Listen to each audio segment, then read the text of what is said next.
Meus amigos, agora a gente abre espaço para informação. Como diria Roberto Avalone, depois do Cruzeiro e do Botafogo, um gigante brasileiro está indo pelo mesmo caminho, sendo vendido para investidores estrangeiros, tentando não só voltar a ser do tamanho da força que já foi um dia, mas continuar existindo, tamanhas as dívidas e os problemas financeiros e os rebaixamentos que ele vem enfrentando nos últimos tempos. Vamos almoçar hoje com a informação do Rodrigo Capello, no GE, da venda do Vasco. O Capello está ao vivo com a gente, conversa conosco direto de Barcelona. O que você conta pra gente? Quem já leu o GE soube muito, e quem está vendo Seleção saberá o que, Capello? O que você conta pra gente? Boa tarde, Rizek, Casão, Sérgio, Lino. Lino, por favor, não me queime nas redes sociais, eu não quero participar dessas brigas, não. Mas tem muito assunto, né, Rizek? Porque a gente está falando da venda de um clube do tamanho do Vasco. É disso que se trata, né? A ideia ali, para quem nunca chegou ao tema, é que se abra uma empresa, que é a tal da SAF, a Sociedade Anônima do Futebol, passa os ativos do futebol para essa empresa, e esta empresa tem 70% dela vendidos para esse grupo estrangeiro chamado 777 Partners. Estou traduzindo para português aqui, não sei se é o ideal, 777 Partners, vocês me dizem aí como é melhor a pronúncia. Mas basicamente esse grupo americano compra esse 70% e tem uma promessa de investir 700 milhões de reais ao longo dos próximos anos. Ainda não sabemos o cronograma desse investimento, é uma informação que a gente ainda não tem, mas que tem ali ainda negociações para finalizar nesse sentido. E também assume a responsabilidade sobre as dívidas do Vasco, que, de acordo com dirigentes, estão próximas de 700 milhões de reais. A gente vai ter, com o balanço financeiro até 30 de abril, o valor mais preciso. Mas, por enquanto, o que a gente tem como base é isso. Os dirigentes do Vasco estimam que, ao fim de 2021, o Vasco tinha 700 milhões de reais em dívidas, e a SAF ela passa a ser responsável pelo pagamento dessas dívidas. Então, são duas coisas paralelas aqui, que o investidor, de um lado, investe, do outro lado, se compromete a pagar as dívidas, e, além disso, ainda tem a possibilidade de reforma de São Januário.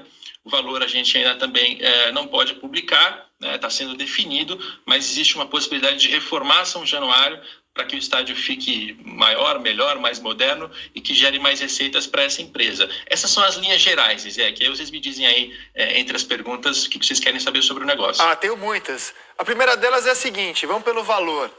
Acompanhamos de perto a rivalidade, no caso de Botafogo e Cruzeiro.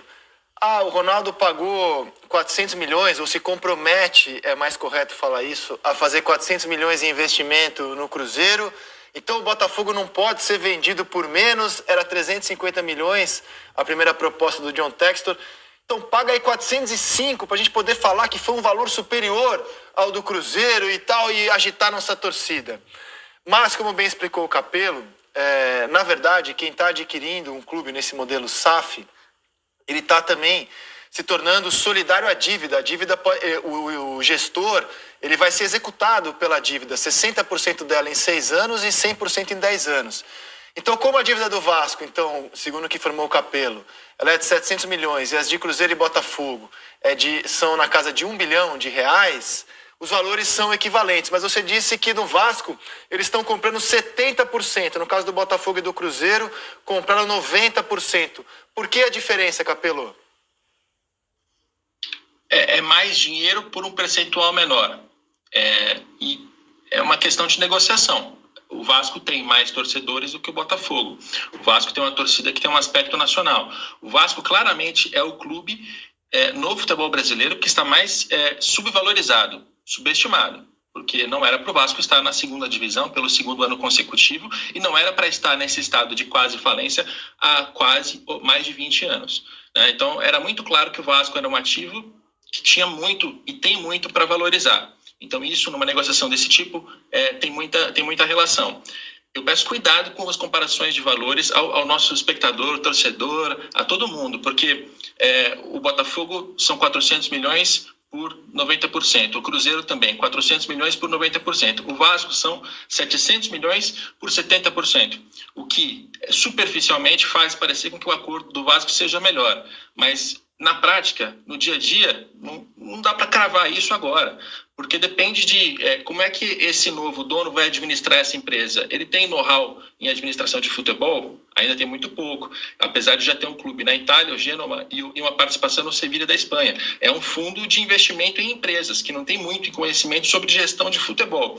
Então, no frigir dos ovos, tem muitas outras coisas também muito importantes que vão definir se esse projeto vai ser melhor, pior, se vai se dar bem ou mal dentro de campo. Então, a comparação correta é essa, 400, 400, 700, mas tem coisa mais importante do que ficar comparando esses valores e brigando nas redes sociais. Então, vamos falar de outros pontos do negócio. Já você aborda um tema, olha só, o Ronaldo também tem um clube na Espanha, assim como o Cruzeiro.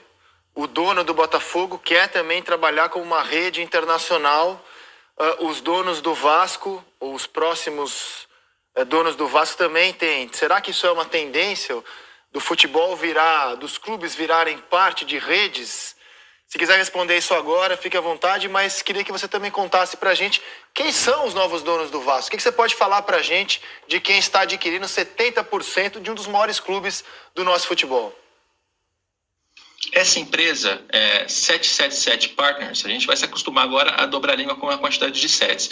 Mas essa empresa ela foi fundada em 2015 em Miami, é um grupo dos Estados Unidos, e eles são, no linguajar de mercado, eles fazem investimentos em equity. Que significa, eles pegam empresas que já são consolidadas, já existem, ainda não são exatamente startups, eles fazem investimentos em empresas. Então, por exemplo, tem uma empresa de streaming que inclusive transmite competições de futebol sul-americanas para os Estados Unidos, chamada Fanatiz, eles têm uma participação minoritária. Tem uma empresa chamada 1190, que é responsável hoje por vender os direitos de transmissão do Campeonato Brasileiro para o exterior. Eles também têm um investimento minoritário nesse negócio. No caso do Genoa, na Itália, eles são os donos do clube, eles têm controle e participação majoritária, quase tudo ali da 777. No Sevilha, eles têm uma participação minoritária. A imprensa espanhola tem ali uma variação entre 5% e 12%. Eu vou procurar as documentações para a gente ter esse percentual certinho.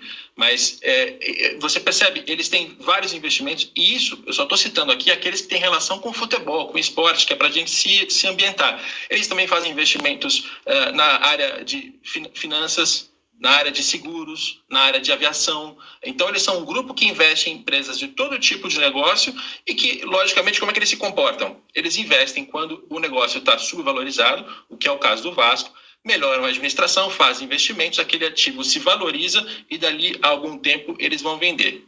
É assim que funciona esse tipo de empresa que faz esse tipo de investimento. Aí o torcedor vai perguntar, mas vai revender quando? Daqui a 3 anos, 5 anos, 10 anos, 20 anos? Não sei, não dá para saber. Eu espero ouvir, a gente vai ouvir o pessoal da 77 também para poder explicar o que eles querem com o Vasco especificamente, como é que esse negócio vai se compor, mas basicamente esse é o grupo que está se dispondo a comprar o Vasco.